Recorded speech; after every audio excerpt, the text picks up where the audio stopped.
the time has come, the walrus said. I still love that intro. I always will. It has been 6 months since the destruction of Sigma, and little has changed. The Maverick revolt started by Sigma is over, but Mega Man X and the new generation of Maverick Hunters have to destroy all of Sigma's followers. I guess X and the other Maverick Hunters are X and that random green guy, led by information gained by Dr. Kane. Whoops, I missed that. Track the last of the Mavericks to an abandoned Reploid factory. There they hope to wipe out the last of the Resistance. Alright, we're on a mission to end this once and for all. Little did they suspect that the real war is about to begin. Ooh, ominous. Oh, and look at that. The Super FX chip in effect. Mega Man X2 versus X Hunters. Is that the official subtitle for this game? What? Yo, look at this. Mega Man X. 2. The 2 just makes its way over there.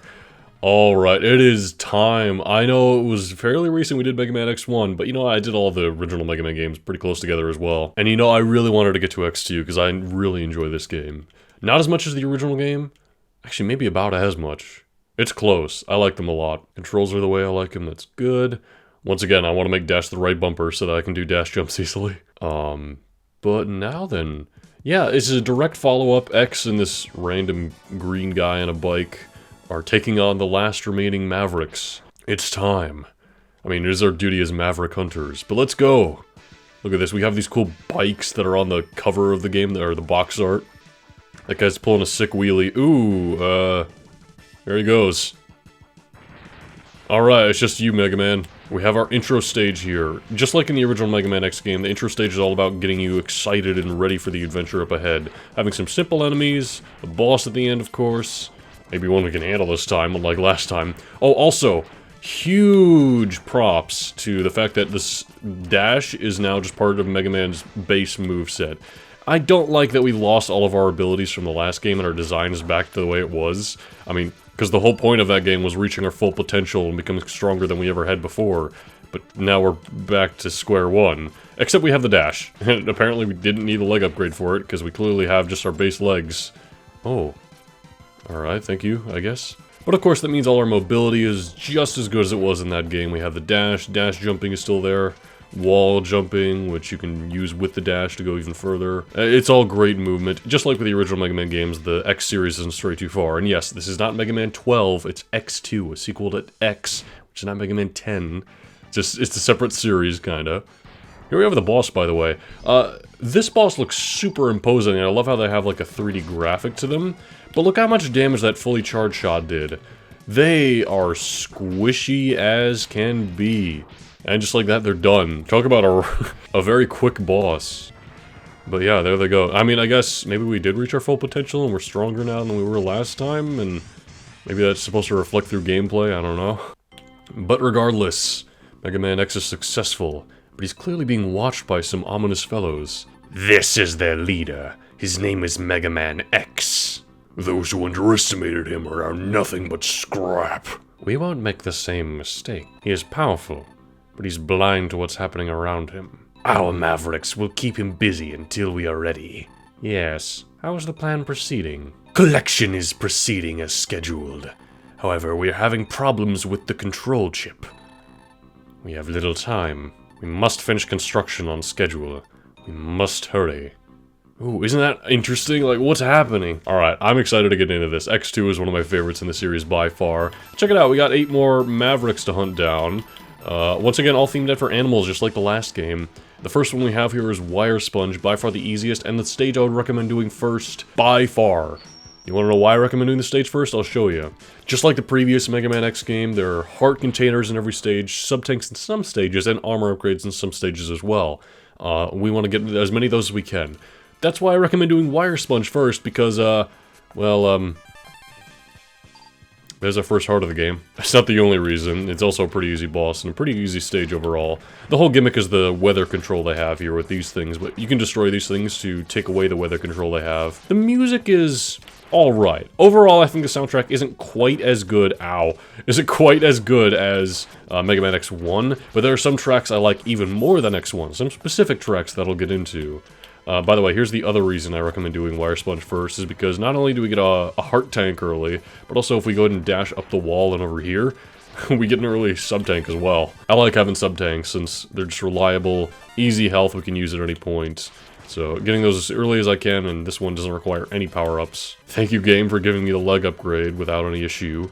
We can clearly go down here, and there's some health, but there's a door we just can't access. This is a new mechanic that I'll get into, but it's not important for the first couple stages. This first part's just gonna be your typical Mega Man X affair, going through different stages, battling the robot masters, you know, having a grand old time. I think we're almost done with this stage. We have some health here, always appreciate that. Oh. Watch out for these scorpion guys. These guys have a lot of projectiles they shoot. Oh, I just let myself get hit by that one, huh? Ow. Alright, we took a couple hits before the boss, but that's okay. Wire Sponge is a very easy boss. I mean, he's a sponge, what do you expect? He's not exactly teleporting around the stage and shooting crazy projectiles. No, this guy, he relies on his weird wire lasso thing. Mainly, he just shoots these seed projectiles, which create a little spike on the ground we can get rid of. And he climbs up the stage, but other than that, he's gonna be shooting, like, he's gonna be throwing his little lasso at us. He also can reflect projectiles when he spins that around, like so. But that's pretty much the whole fight. He also can throw the spikes things on the wall, as you can see. Ow. Jump over, there we go. Oh, he's gonna do his lasso thing. If he doesn't reach the wall, then he doesn't suck himself into it, but if he's close enough, then he'll, like, kinda tug himself into the wall. Oh, looks like he's getting angry. You know what, I'll use a sub-tank just to be safe. We did get an extra life in that one bit. Oh, that's deceiving that he's still immune, even though he doesn't have that red color to him anymore. He's electrified, though, an electric sponge. Weird. I feel like there's potential for a Pokemon there. When he gets angry, he's gonna do this lightning attack that is pretty easy to avoid, as you can see. It's just a couple of projectiles that kind of fall down. Not much to worry about there. We almost got him. Bang. I didn't need to use that sub-tank, what a waste. Oh well, we got Wire Sponge out of the way. Very easy boss, very good first stage to do. There's no armor upgrades there either, so we're done with that stage. We got the health, we got the sub-tank, we don't need to go back, period. I like that, although that still leaves the mystery of that locked door unaddressed. Don't worry, we'll get into it. In the meantime, we do get his weapon, just like in the previous game. We got the, strike chain? Yeah, the strike chain. Really neat idea for a weapon, although it's a little underutilized, I think. Next stage we're gonna do is, Dinosaur Tank Stage, Wheelgator. You know what, Wheelgator is one of the best designs for a Robot Master. I mean, look at this guy. He's this alligator with wheel shoulder pads that are all lined with spikes. He's pretty awesome, you gotta admit. He is weak to the strike chain, that's why we're doing him next. He also has a very useful weapon I want to get my hands on. Unfortunately, we can't get any armor upgrades or sub-tanks or heart upgrades or anything here yet. We'll have to come back to the stage later. I do really like the music here. It's got this kind of like city feel to it. With the whole background there, I really like the atmosphere they're going for. Yeah, the hearts, or no, is it the armor upgrade? Something's up there and we can't quite get to it yet until we get one of the later armor upgrades. I mean, I think it's possible to get there if we time our jump perfectly, but I'm not gonna waste the time. Oh, we got these platforms we can move along on, that's interesting. Oh, and look at this, we got the return of the Mecca suits. Only this one's got drills for arms, which break through specific blocks that we couldn't break through otherwise. Also, it has a jet feature, so we can kind of hover a bit. I really like this new addition. Otherwise, it's the same basic control scheme. We can jump out anytime we like. But why would we? We're in an awesome mech thing. Look at us just shred through the enemies. Oh, there's the heart tank we also can't get yet. Yeah, we'll have to come back here. I don't think there's a sub-tank here, though. Ow! Ow! Oh, it came back! I suppose that is the nature of a boomerang, eh? Or a frisbee, in that case. What do we have this stage? What is this way? Oh, this is an extra life and a door we cannot go in. Yet again, that's another locked one. Interesting. Well, I guess we'll have to go this way. I suppose I might as well show off what the strike chain is. Basically, it's this, this grappling hook we shoot, and it can be used as an attack, but also it can be used to tug us towards walls, just like how Wire Sponge used it, where we kind of pull ourselves in, like so. I'm gonna save my ammo on it, though, because it's the weakness of Wheelgator. Well, here's the other side of that locked door. Strange, isn't it? Anyway, onto the real boss, which I think is pretty close to here. I like that we have an outdoor bit in addition to the indoor bit. Oh. I forgot about this part of the stage, but sure. Alright, it's time for Wheelgator, and look at this entranceway. Doesn't this remind you of Kraid and Kraid's lair, how that works? Anyway, it's time for the boss fight itself. He's in this weird pool of, like, oil? Or is that blood? Or is oil essentially blood in the robot universe? I don't know, he's in this weird liquid, and he's hidden. He's completely hidden from us this whole fight. He's gonna jump out and try to bite us. He's also gonna be shooting saw blades at us that can climb up the wall. So really, the wall is your best friend here. Stay high, unless there's a wheel coming at you, then you gotta kind of move out of the way. He does a couple other attacks, but not as frequently as this is going on. Most of the time we just want to kind of stay away.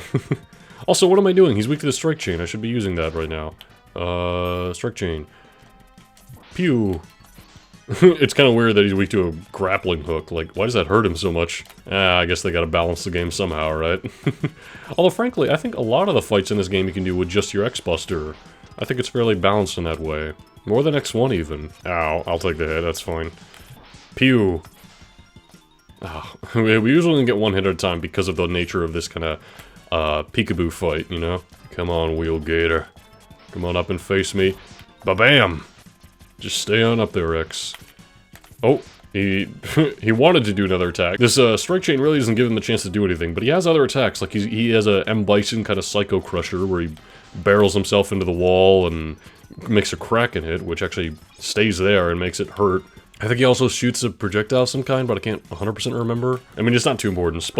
Wire Sponge is definitely the first stage you want to do. Oh god, he's eating me!